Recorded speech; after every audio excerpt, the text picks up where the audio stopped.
It is.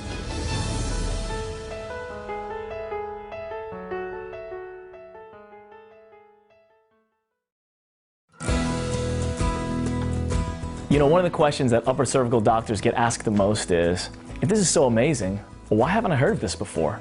That's a great question, and there are a bunch of different answers to that question, and some are a bit more complex than others. The public today has been so inundated with intervention that they're not even looking for non-interference. They do not realize that it exists.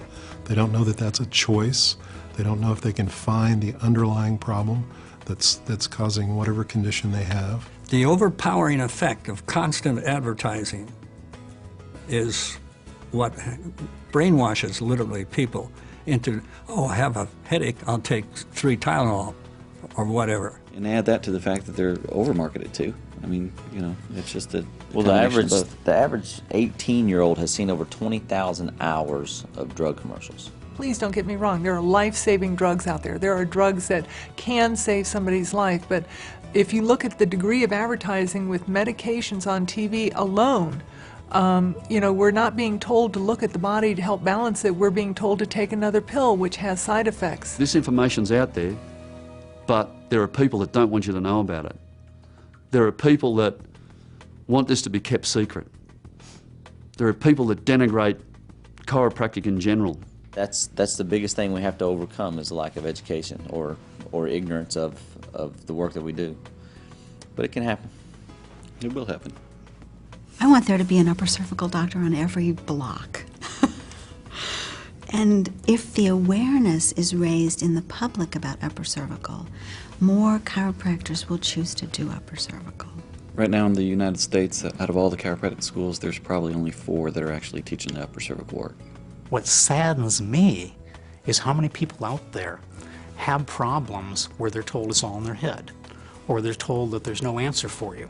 And that has got to change. And I'm hoping that this upper cervical movement will get so strong that people will realize that the wisdom that made this body to fix itself. There's a better message, there's a better paradigm, and upper cervical will be on the map soon.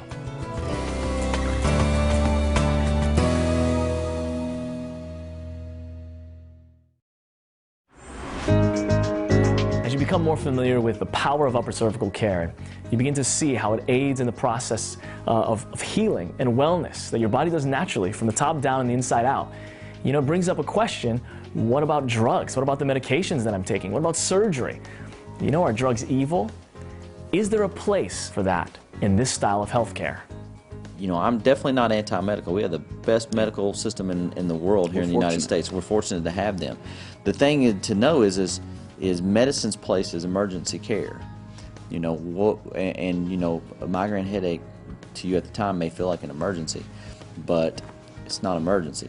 I don't want people to get the impression that we're anti-medication. I wouldn't go to a dentist without an anesthetic. I wouldn't ask a diabetic not to take insulin. I wouldn't ask a person to have surgery without that. Medication saves lives.